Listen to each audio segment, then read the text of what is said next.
السلام عليكم ورحمة الله وبركاته. إن الحمد لله نحمده ونستعينه ونستغفره ونعوذ بالله من شرور أنفسنا ومن سيئات أعمالنا. من يهده الله فلا مضل له ومن يضلل فلا هادي له. أشهد أن لا إله إلا الله وحده لا شريك له وأشهد أن محمدا عبده ورسوله وبعد. Kita melanjutkan urutan sejarah terjadinya syirik. Syirik pertama kali di muka bumi, kemudian awal syirik setelah zaman Nabi Musa, kemudian awal syirik setelah Nabi Isa, dan awal syirik umat Muhammad SAW. Awal Nabi Adam sudah diawali oleh tipuan iblis kepada kaum muslimin waktu itu untuk menghormati, memuliakan orang-orang soleh yang sudah meninggal. Yaghus, Ya'uq, Suwa', Wad, Nasr, dengan cara batil, yaitu membikin patung. Itu awal mula. Maka para imam mengatakan syirik pertama kali muncul dari arah keris, bukan. Jimat, bukan. Apa? Kuburan. Awal mula kesyirikan muncul dari arah kuburan. Oleh karena itu hati-hati dengan kuburan. Maksud hati-hati, jangan pernah berbuat salah terhadap kuburan. Kesalahan di sini ada dua. Yang satu terlalu merendahkan, yang satu lagi terlalu meninggikan. Kita tahu Islam itu yang benar selalu berada dalam pertengahan, dalam segala hal. Tidak seperti Yahudi yang berilmu tapi tidak mengamalkan, juga tidak seperti Nasrani yang beramal tapi tanpa ilmu. Begitu pula masalah kuburan. Kita tidak boleh berdiri atau duduk tepat di atas mayat. Kita tidak boleh masuk kuburan dengan memakai sepatu, sendal. Ini terlalu merendahkan. Lebih berbahaya, terlalu meninggikan. Membangun kuburan, meninggikan kuburan lebih dari 1 jengkal, bikin atap, bangunan, lampu, dan seterusnya, dikunjungi di saat-saat tertentu, membedakan satu kubur dengan kubur yang lain. Ini kuburan orang biasa, sebelah sini ini kuburan wali, orang soleh, beda. Kita lihat para sahabat, kalau Rasulullah, Abu Bakar, Umar kan udah jelas tidak kelihatan. Sisanya antara Utsman, Ali, dengan Khabbab bin Arat yang budak itu, atau dengan Mughis, Barirah, ada bedanya? Tidak ada. Ya. Utsman manusia termulia di muka bumi setelah Abu Bakar dan Umar, sementara Mughis, Barirah, budak gitu. Ya. Atau di bawahnya lah tabi'in. Bedakah kuburannya? Tidak berbeda. Bagaimana hari ini kaum muslimin di negeri kita membedakan antara satu kubur dengan kubur yang lain? hanya dengan anggapan ini wali Allah, ulama besar, kiai haji, pahlawan. Jelas ini menyimpang dari sunnah Nabi alaihi salatu wassalam dan sunnah para sahabat ridwanullah alaihim jami'an.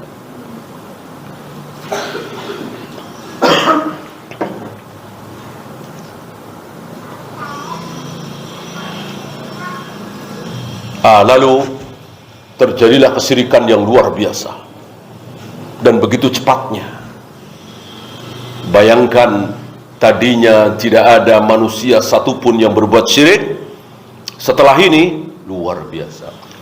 Untuk mengembalikan mereka kepada tauhid, menyembah Allah satu-satunya sulit sesulit-sulitnya. 950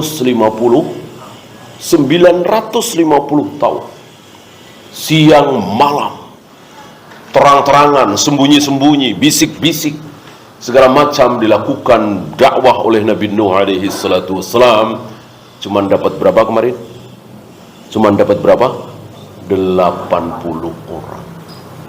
Yang masuk ke kapal beliau itu cuma 80 orang, 81 dengan beliau. 950 tahun kayak apa? Ya. Karena keberhasilan dakwah memang kehendak Allah.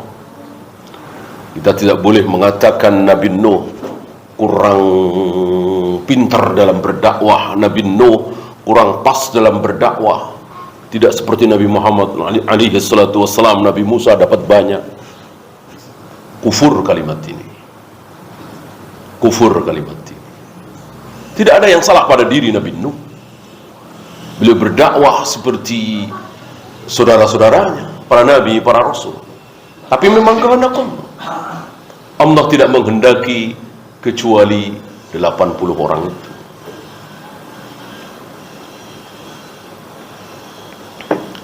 Ya, kita tinggalkan Nabi Nuh, kemudian Nabi Musa. Diawali oleh seorang yang sangat buruk bernama Samiri. Ini yang pertama kali mengajarkan syirik kepada Bani Israel.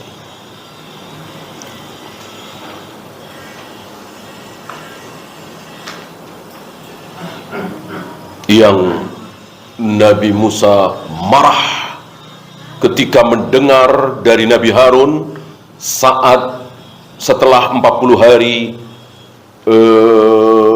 meninggalkan kaumnya.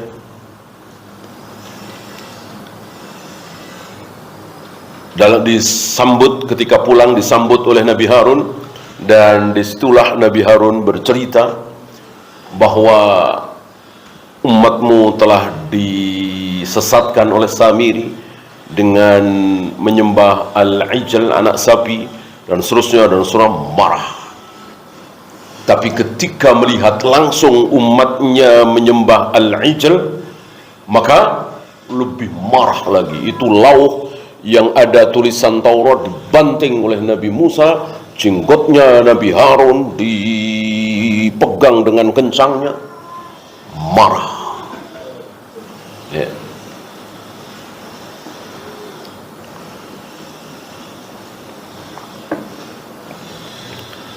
Dari situ muncul kaidah laisal khabaru kal muayyan. Khabar itu tidak sama dengan melihat langsung. Ya.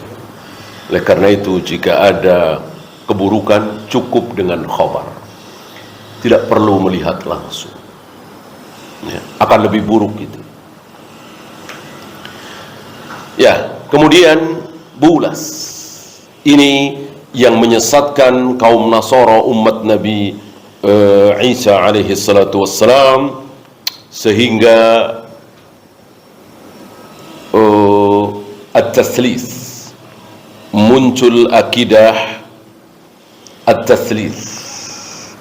Salasa yusallisu tatslisan, artinya menigakan. Kalau kita mengesahkan, kan, ini menigakan. Salasa, atau bahasa mereka trinitas.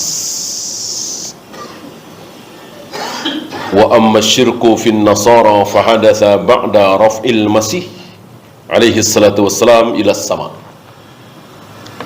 Setelah Nabi Isa alaihi salatu wassalam diangkat ke langit. Kisahnya insya Allah antum tahu ya, tidak usah kita bahas.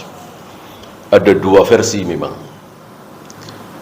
Versi pertama, beliau menawarkan, siapa di antara kalian yang bersedia menggantikan aku? Siapa yang bersedia, maka detik itu atau sebentar lagi dia akan mirip sepertiku.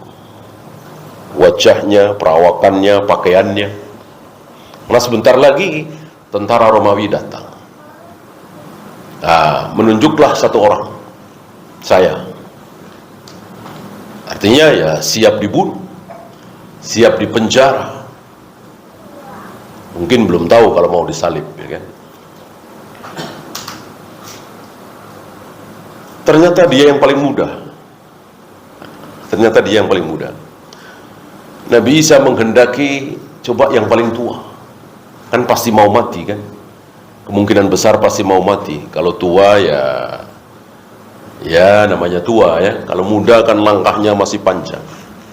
Diulang lagi oleh Nabi Isa, siapa yang siap menggantikan aku? Dijawab oleh dia lagi, yang paling muda, sampai 3 kali berturut-turut.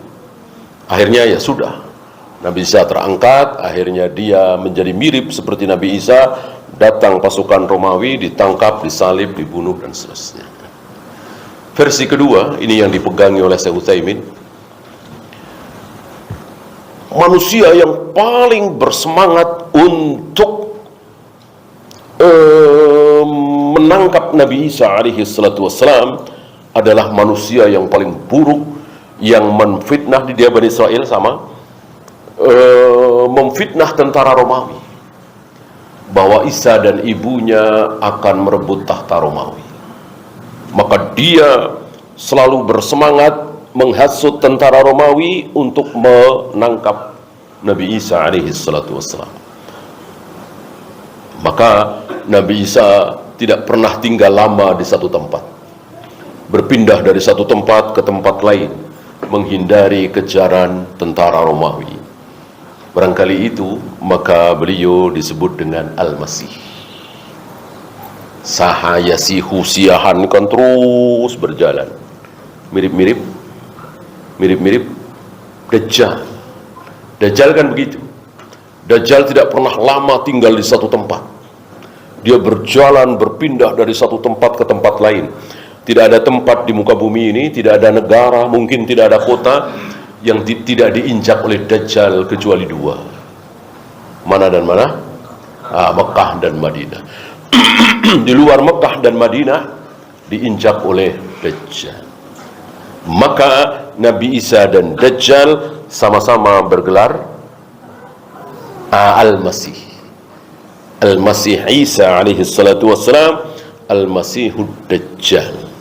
Yang satu kekasih Allah, yang satu musuh Allah, yang satu membunuh, yang satu dibunuh. Al-Masih membunuh Al-Masih di Babul Lud, di Masqah.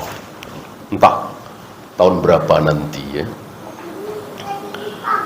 Nah, orang yang sangat semangat untuk supaya Nabi Isa dibunuh ini, hari itu, hari terakhir berarti ya, karena kemarin nggak gagal terus. Nabi Isa terus menyelamatkan diri. Hari itu dia paling bersemangat, dia yang paling depan, dia yang paling depan.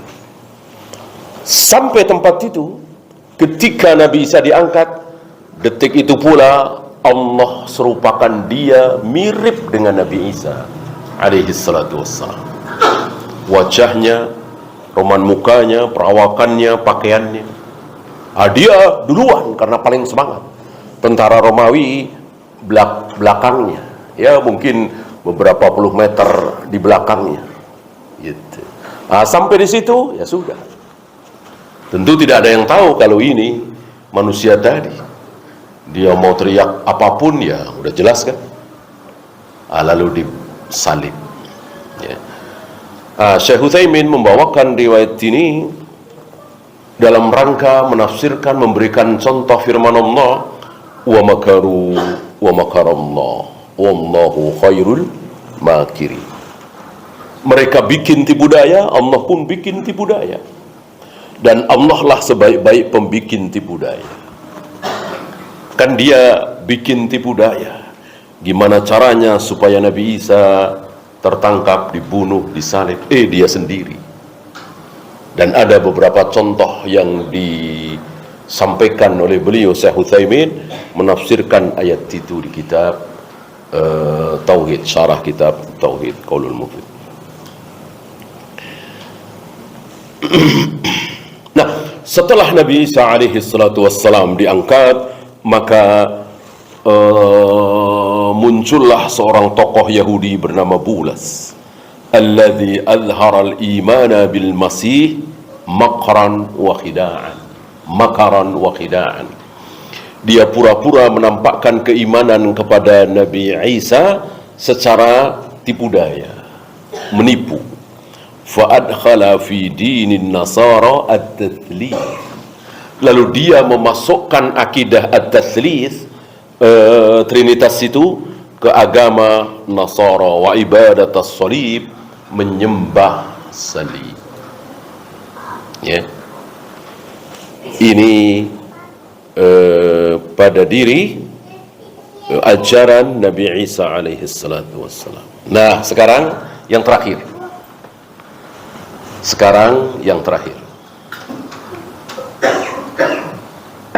Di umat ini, saya bacakan.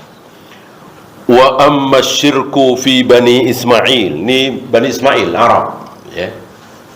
Kita tahu bahwa tidak mentang-mentang ada di zaman Nabi Isa lalu mengikuti syariat Nabi Isa. Itu. Ada satu kota yang sezaman dengan Nabi Isa, artinya Nabi Muhammad SAW belum lahir, tapi penduduk kota ini tidak mengikuti syariat Nabi Isa, tapi mengikuti syariat Nabi Ismail langsung, tanpa perantara Nabi, tanpa perantara Rasul. Karena para Nabi, para Rasul semuanya dari Ishak, Yakub, Bani Israel. Yakub kan Israel, nama lain dari Yakub kan Israel. Maka haram kita mencaci maki Israel, menghujat Israel, menjelek-jelekkan Israel, mengutuk Israel, dosa besar. Berarti mengutuk seorang Nabi, Nabi Yakub, ayahnya Nabi Yusuf, anaknya Nabi Ishak, cucunya Nabi Ibrahim alaihi wassalatu wassalam. Yang biadab, yang brengsek, yang jahat, yang sesat bukan Israel, tapi Bani Israel, anak-anak beliau, di mana kejahatan pertama mereka adalah membuang adiknya bernama Yusuf, Nabi Yusuf, ke sumur karena iri. Antum bisa nikmati kisah ini di surat Yusuf, satu-satunya surat yang dari awal sampai akhir menceritakan Nabi Yusuf. Kan tidak ada surat lain yang menceritakan dari awal sampai akhir. Taruhlah surat Ibrahim, apakah dari awal sampai akhir menceritakan Nabi Ibrahim? Tidak. Ya. Surat Hud, apakah dari awal sampai akhir menceritakan Nabi Hud? Tidak. Surat Muhammad sallallahu alaihi wasallam, apakah dari awal sampai akhir menceritakan tentang diri beliau Nabi Muhammad sallallahu alaihi wasallam? Tidak. Ya. Satu-satunya adalah surat Yusuf.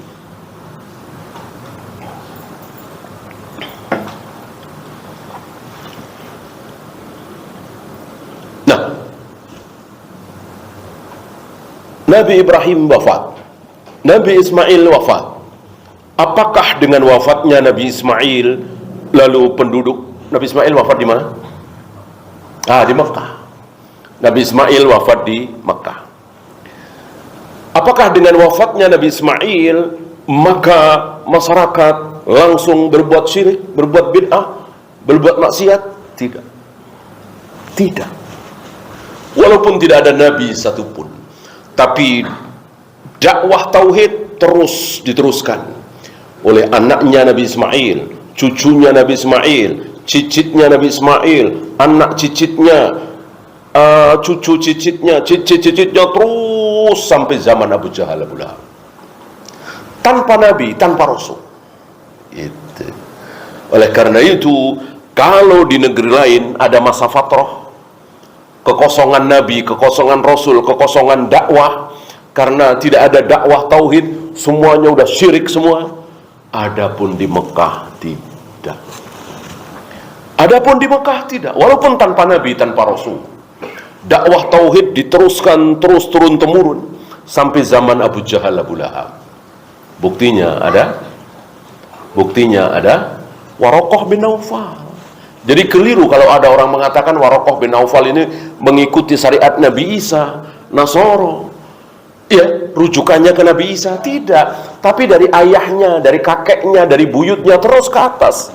Ya tentu ajaran Nabi Ismail dengan ajaran Nabi Isa tidak ada perbedaan dalam masalah akidah, dalam masalah tauhid. 124.000 nabi, 313 rasul. Tidak ada perbedaan dalam masalah akidah, dalam masalah tauhid.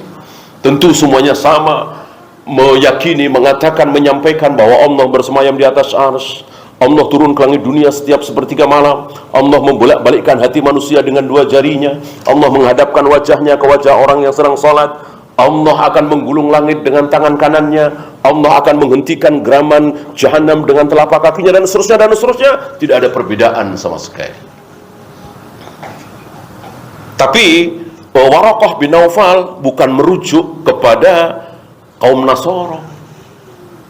Kan ada tokoh di negeri kita bahwa Khadijah dan Rasulullah itu dibawa ke pendeta Nasrani. Ini tidak tepat. Dia bukan pendeta Nasrani. Dia bertauhid sebagaimana tauhidnya Nabi Ibrahim, Nabi Ismail. Waraqah bin Naufal. Ada tulisan-tulisan di situ yang masih ada, cuma sedikit sekali, mungkin 2 atau 3. Salah satunya Waraqah bin Naufal, satu lagi bapaknya Said bin Zaid, yaitu Said bin Zaid, salah satu di antara 10 sahabat yang dijamin masuk surga, ya kan? Ada 10, salah satunya Said bin Zaid. Nah, ini bapaknya Zaid bin Amr bin Nufail, itu pun sama, ya, bertauhid seperti tauhidnya Nabi Muhammad SAW, bertauhid seperti tauhid para nabi, para rasul. Tentang ibadah ya ada perbedaan, ya. Tapi tawaf sa'i ada sama. Ya nggak usah mereka, Abu Jahal, Abu Lahab tawaf sa'i. Abu Jahal, Abu Lahab tawaf sa'i. Artinya ajaran Nabi Ibrahim, Nabi Ismail masih tersisa di zaman Abu Jahal, Abu Lahab. Maka keliru kalau ada orang mengatakan Abu Jahal, Abu Lahab tidak kenal Tuhan, tidak kenal Allah, tidak menyembah Allah, tidak tahu siapa Allah. Keliru. Abu Jahal, Abu Lahab menyembah Allah, mencintai Allah, memuliakan Allah dengan cara yang salah, dengan cara bid'ah. Ya.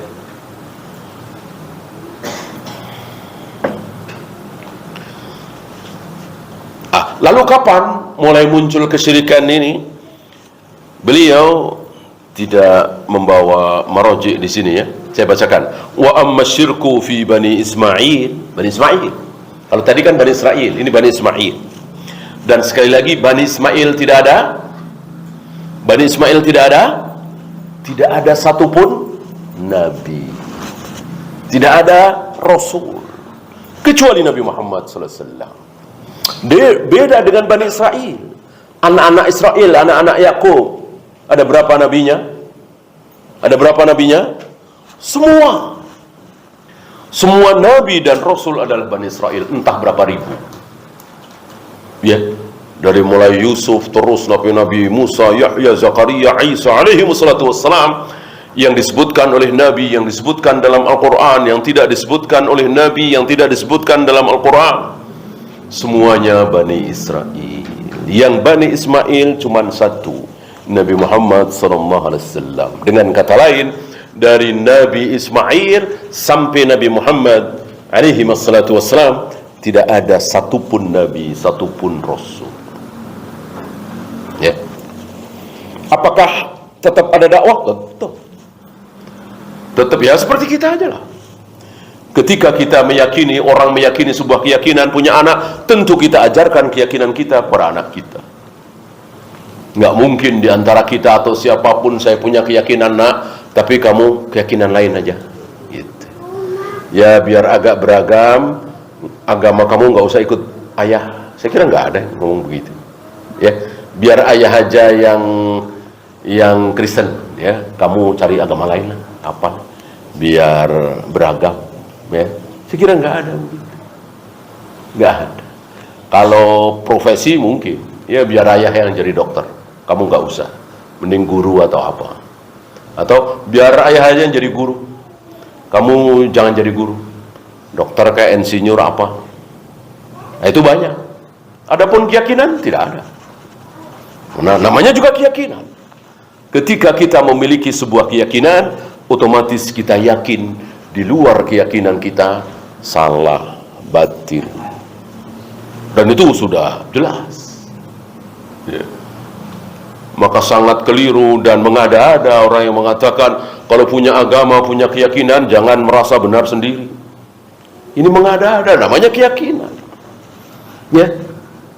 Ketika seseorang meyakini sebuah keyakinan, pasti dia yakin otomatis di luar itu salah. Maka jangan ragu-ragu kita mengatakan dan meyakini di luar Islam kafir, batil, kekal di neraka.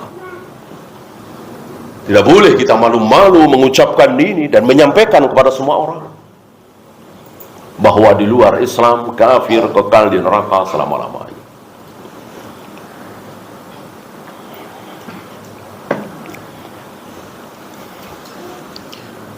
Fahadasa ala yadi Amr ibn Luhai al-Khuzai. Beliau menyebut nama, yaitu seorang yang bernama Amr bin Luhai al-Khuzai. Tentu di atas Abu Jahal Abu Lahab. Abu Jahal Abu Lahab bukan orang pertama yang menyimpang dari tauhid. Abu Jahal Abu Lahab bukan orang pertama yang berbuat syirik, menyembah Allah, menyembah juga Lata, Uzza, Hubal, Manat. Abu Jahal Abu Lahab bukan orang pertama. Abu Jahal Abu Lahab mengikuti ayahnya, kakeknya, buyutnya, ayahnya buyut, kakeknya buyut, buyutnya buyut, terus entah sampai yang keberapa. Nah, masih dua kelompok barangkali ya, yang satu tauhid, yang satu syirik. Tauhid cuma satu, syirik ya macam-macam. Menyekutukan Allah itu kan tidak dengan satu macam. Bisa dengan menyekutukan Allah dengan si A, bisa menyekutukan Allah dengan si B. Kalau tauhid jelas satu. Orang mentauhidkan Allah kan begitu. Alladzi ghayyara dina Ibrahim. Dia merubah-rubah agama Nabi Ibrahim. Ya.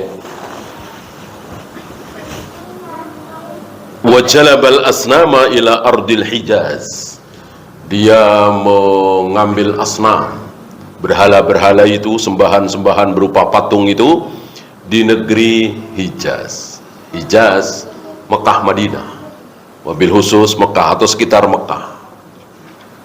Maka ada kisah menarik waktu itu bapaknya Said bin Zaid tadi, yaitu Zaid bin Amr bin Nufail, tidak mau memakan sembelihan Abu Jahal Abu Lahab. Ini luar biasa ya. Masih tersisa ajaran penyembelihan.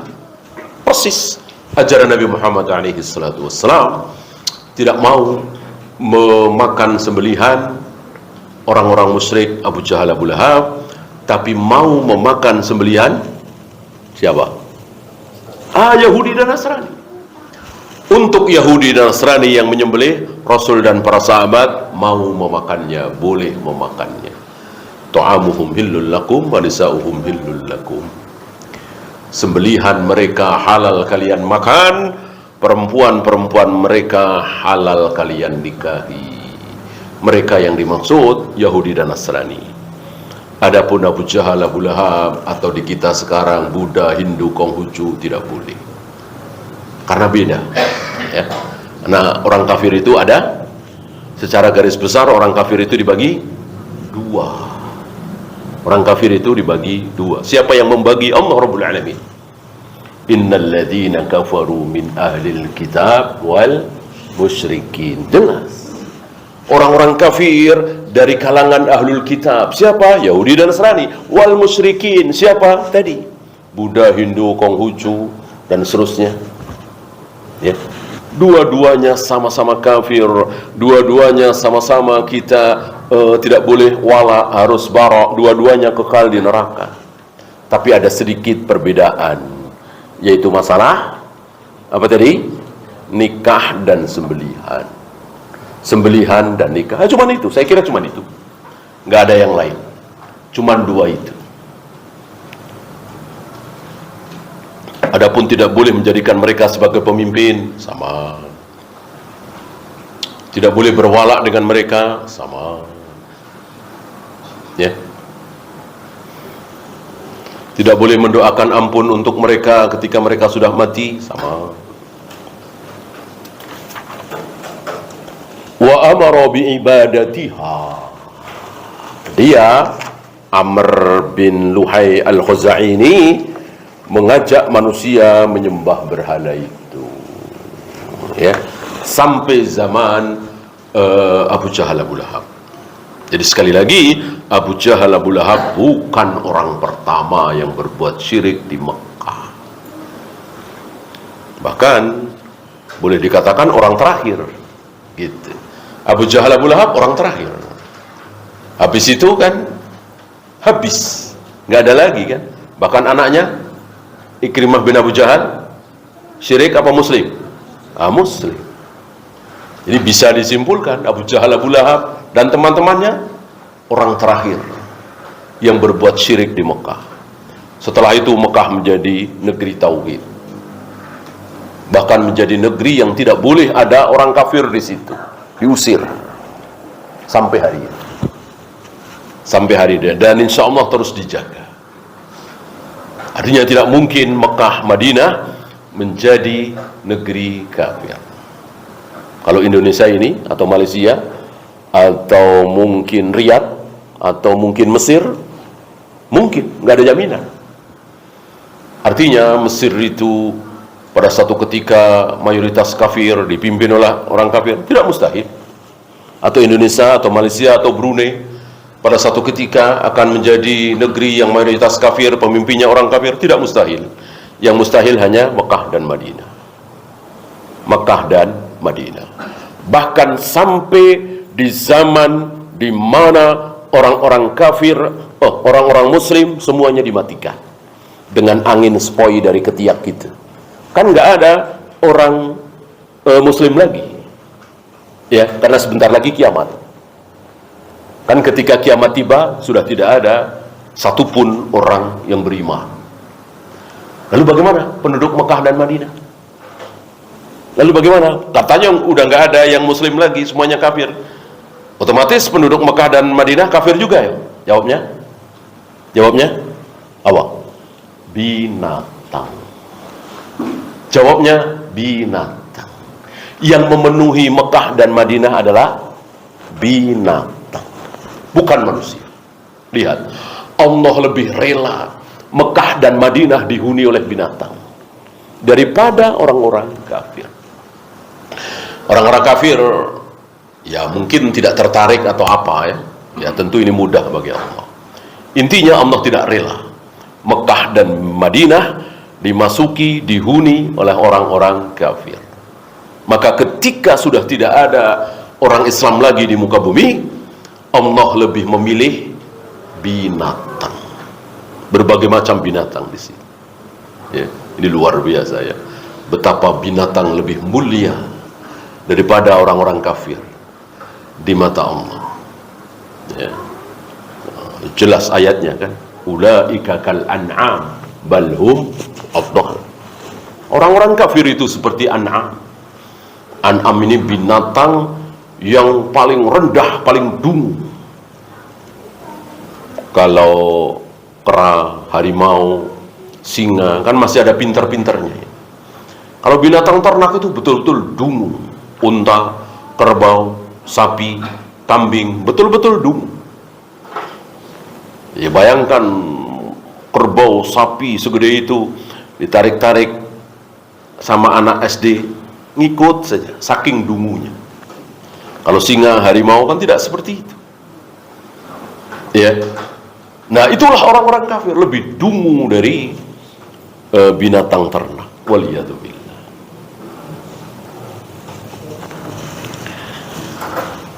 Wa amma syirku fi ba'dil muslimin fahadatha ala yadi syiah. Ini tadi Bani Ismail, sekarang umat Muhammad sallallahu alaihi wasallam. Setelah dakwah Nabi alaihi salatu wassalam mendakwahkan tauhid, diawali dari Mekah, kemudian Madinah, kemudian Irak, kemudian Syam, kemudian Yaman dan seterusnya, maka negeri-negeri itu dipenuhi dengan tauhid. Ya, di zaman sahabat, di zaman tabi'in, di zaman atba'ut tabi'in sampai tahun 300 Hijrah. Muncul yang pertama kali mengajarkan kesyirikan, betul-betul syirik. Bukan berarti sebelum itu tidak ada syubhat, ada. Khawarij kan yang pertama kali, tapi belum ke syirik. Seburuk-buruk Khawarij belum ke syirik. Begitu pula seburuk-buruk Qadariyah belum sampai. Ya. Nah, ini pertama kali yang mengajarkan kesyirikan di umat ini.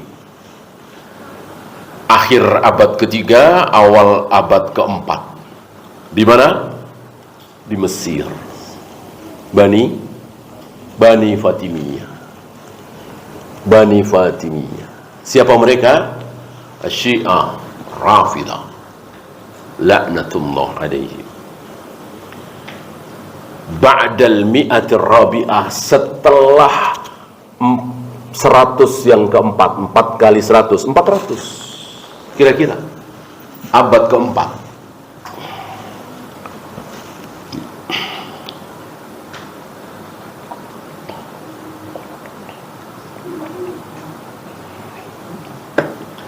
Bani Maimun Al-Qaddah, hinama banau al-masyahida 'ala al-qubur, diawali dengan membikin masyahid, kubah, bangunan, cungkup, apalagi banyak di negeri kita terpengaruh, atap, ya, di atas kuburan. Sebelumnya tidak ada. Kuburan itu hanya gundukan tidak lebih dari sejengkal, kemudian kira-kira di atas kepala mayat itu ada batu, boleh juga dengan kayu. Udah, selama kira-kira 400 tahunan, diawali dari zaman Nabi alaihi salatu wassalam. Semua kuburan seperti itu. Mau kubur Utsman, mau kubur Ali, mau kubur Muawiyah, Khalid bin Walid, semuanya. Sampai kuburan Hasan Basri, kuburan Imam Syafi'i, semuanya seperti itu. Tidak ada yang tinggi, menjulang, pakai atap, cungkup, pakai lampu, dan seterusnya, tidak ada. Sampai muncul bid'ahnya Syiah ini. Dibangunlah masyahid di atas kuburan itu. Fa'ahdathu bid'atal mawalid fil Islam, lalu muncul bid'ah maulid pertama kali. Antum tahu maulid pertama kali maulidnya siapa? Langsung maulid Nabi sallallahu alaihi wasallam? Tidak, itu belakangan. Maulid siapa? Maulid Husain. Habis itu maulid Hasan. Habis itu maulid Ali. Lalu ada usulan dari sebagian mereka supaya diterima oleh kaum muslimin secara umum, sekalian bikin maulid Nabi sallallahu alaihi wasallam. Ya. Jadi maulid Nabi baru ada 400 tahunan setelah Nabi wafat. Bagaimana ada sebuah kebaikan dalam Islam baru muncul 400 tahun setelah Nabi wafat? Muskil sekali. Ya.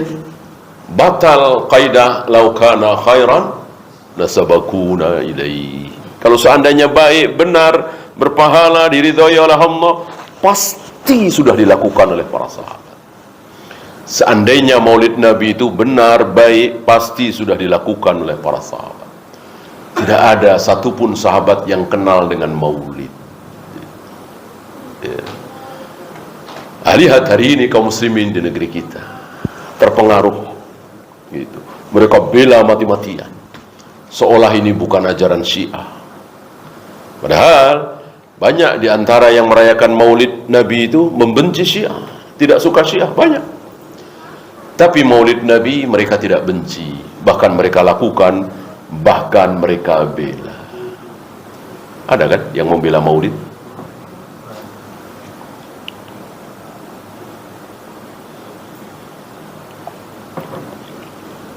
Ditulislah kitab-kitab, dibawakanlah ayat-ayat, hadis-hadis, banyak sekali tentang maulid, untuk membela maulid. Berjilid-jilid kitab, banyak sekali. Dan berjilid-jilid kitab itu akan hancur, akan musnah, akan tidak ada artinya, akan kalah oleh satu pertanyaan. Ciri-ciri sunnah memang seperti itu. Ciri-ciri kebenaran itu seperti itu. Terang benderang, mudah, sederhana. Ciri-ciri bid'ah, kebatilan begitu. Muter-muter. Banyak omong. Banyak dalil yang dipakai. Tapi buruk istidlalnya. Dalilnya nggak salah orang ayat. Ayat nggak ada yang dhaif. Gitu. Tapi kalah dengan satu pertanyaan. Apakah Rasulullah tahu kalau maulid Nabi itu baik? Ya. Suruh jawab tahu apa tidak. Jangan muter-muter, jangan kesana kemari. Suruh jawab. Namanya pertanyaannya kan tegas. Apakah Rasulullah tahu kalau maulid Nabi itu baik? Kan maulid Nabi kan baik menurut Anda, ya kan? Pasti. Yang merayakan maulid pasti mengatakan maulid Nabi itu baik. Kita nggak usah bilang sunnah, bid'ah ya. Baik apa tidak? Mereka bilang baik. Nah, berhubung ini baik, kita nanya, apakah Rasulullah tahu kalau maulid Nabi itu baik? Jawab, tahu apa tidak tahu. Jangan muter-muter. Kalau mereka jawab tahu, berarti kan mereka yang merayakan maulid sadar kan? Mengakui kan, Rasul dan para sahabat dulu merayakan maulid apa tidak? Tidak, nggak ada riwayat satupun. Mereka mengakui. Cuman mereka berkata, apa salahnya? Ini kan bukan ibadah mahdhah. Sama dengan bikin sekolah, ada SD 6 tahun, SMP 3 tahun, SMA 3 tahun. Di zaman Nabi nggak ada, padahal ini sekolah agama, kan nggak masalah. Itu masalah teknis saja. Nah, kira-kira maulid Nabi juga seperti itu. Apa salahnya? Gitu. Mereka mengakui maulid Nabi itu tidak ada di zaman Nabi alaihi salatu wassalam. Makanya kita tanya, kalau menurut Anda maulid Nabi itu baik, tolong dijawab, Rasulullah dulu tahu apa tidak kalau maulid Nabi itu baik. Ya. Kalau dijawab tahu, berarti Rasulullah berkhianat. Mengetahui sebuah kebaikan tapi tidak mengamalkan, tidak menyampaikan, tidak mengajarkan. Apa itu kalau tidak berkhianat? Udah tahu maulid Nabi itu baik, kenapa Rasul enggak? Ya minimal bilang, saudara-saudaraku, wahai para sahabat, jangan lupa ini hari kelahiranku, 12 Rabiul Awal misalnya. Minimal ngomong gitu dah. Ya, ucapkan sesuatu oleh kalian misalnya. Atau ibadah khusus apalah, nggak ada. Ya.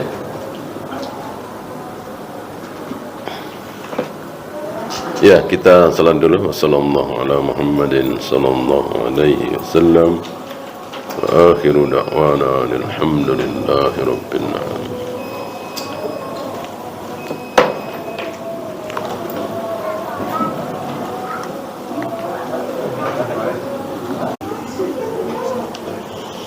Alhamdulillah, salatu wassalamu ala rasulillah, la hawla wa la quwwata illa billah, wa ba'd. Kita lanjutkan tentang maulid.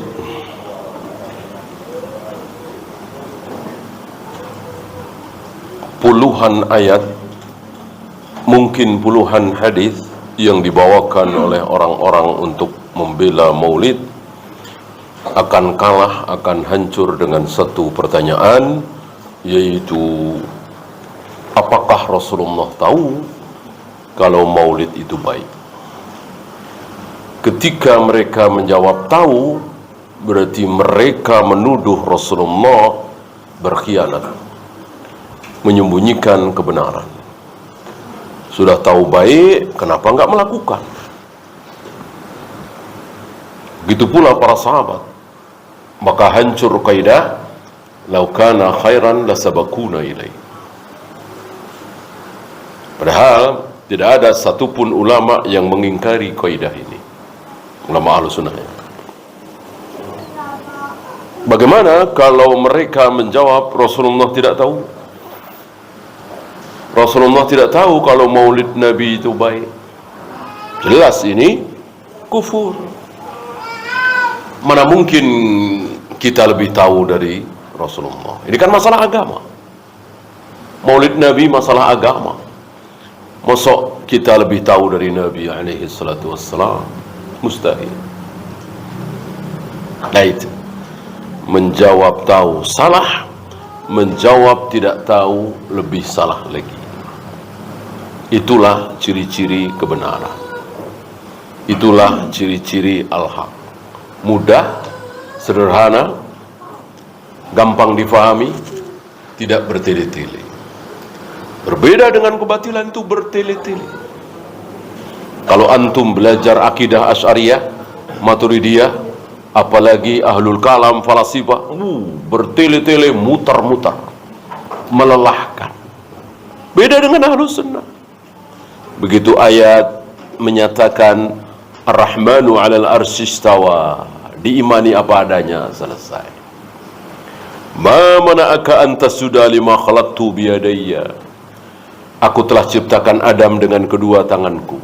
Diimani apa adanya, selesai.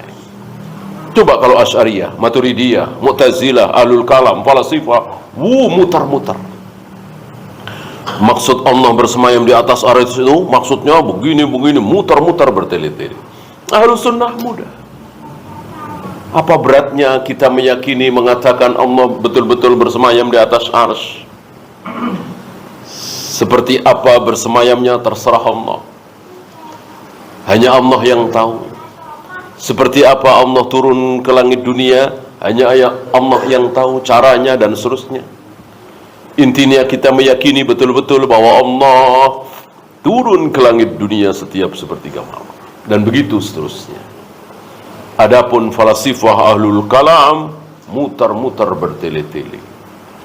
Dan salah satu tokoh mereka, Ar-Razi, menyesal.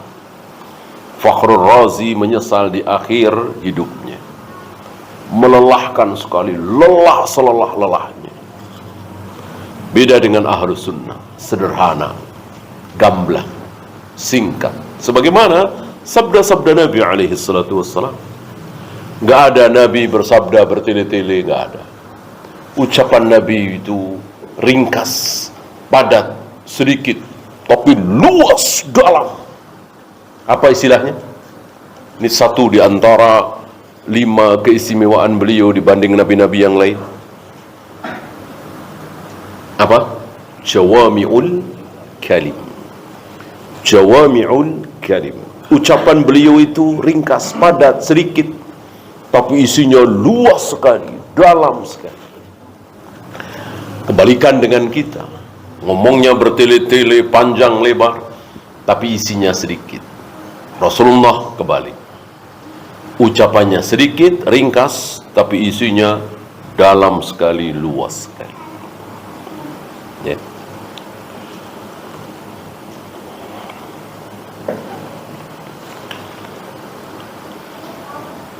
Wal ghuluwa fis salihin. Begitu pula mereka hulu terhadap orang-orang saleh. Awal mula kesyirikan yang menyebabkan umat-umat terdahulu binasa, al-ghuluwu fis salihin, ghulu berlebihan dalam memuliakan orang-orang saleh. Orang-orang saleh sama dengan kuburan tadi. Jangan terlalu direndahkan, jangan terlalu ditinggikan. Jadi harus pas. Untuk pas ini butuh ilmu.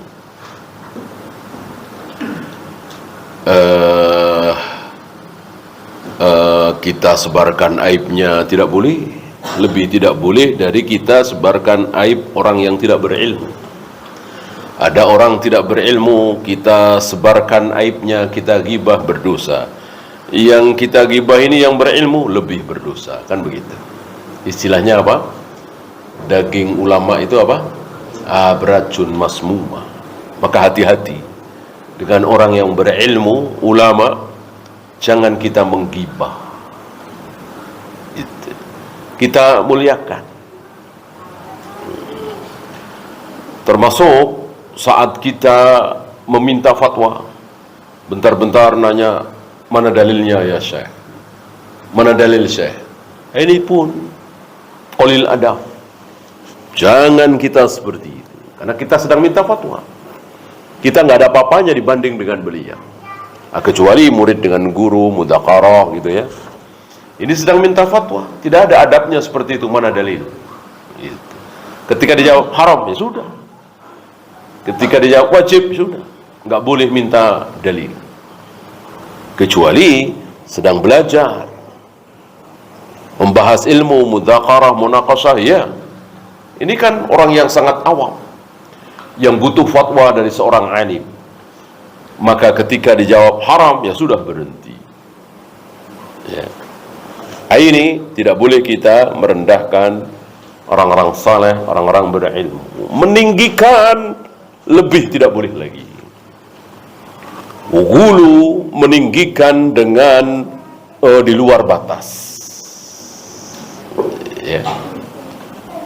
Cium tangan bolak-balik, ada yang cium kaki, rebutan bekas makannya, bekas minumnya, bahkan ludahnya. Dan lebih berbahaya kalau orang soleh ini sudah meninggal, didatangi kuburnya secara rutin berkala. Id yang Nabi saja berlindung, Allahumma la taj'al qabri 'idan tu'bad. Ya Allah, jangan jadikan kuburku nanti sebagai Id. Ada ya'idu 'idan, kan berulang-ulang kembali. Seperti Idul Fitri, Idul Adha kan berulang-ulang terus setiap tahun. Nah, beliau tidak mau kubur beliau itu didatangi berulang-ulang. Tiap bulan Rabiul Awal misalnya. Itu terjadi kan di kuburan-kuburan para tokoh. Saya kira antum tahu ya. Kuburan Bung Karno itu didatangi rame di bulan Anu gitu. Kuburan siapa? Hasyim Asy'ari dikunjungi tiap bulan Anu. Itu terjadi sampai di kampung-kampung. Ada istilah apa itu? Haul, ya kan? Haul kan 1 tahun. Haul itu ada kan di zakat. Haul, zakat kan tiap tahun. Ini di kuburan ada haul. Di bulan-bulan tertentu. Kiai Haji Fulan itu rame kuburannya dikunjungi di bulan-bulan tertentu. Ada yang Syawal, ada yang Dzulqa'dah, dan mungkin sesuai dengan kelahiran si tokoh itu. Ya, ini jelas gulu. Dari gulu inilah akan muncul syirik. Wallahu. Ya, ada pertanyaan? Silakan.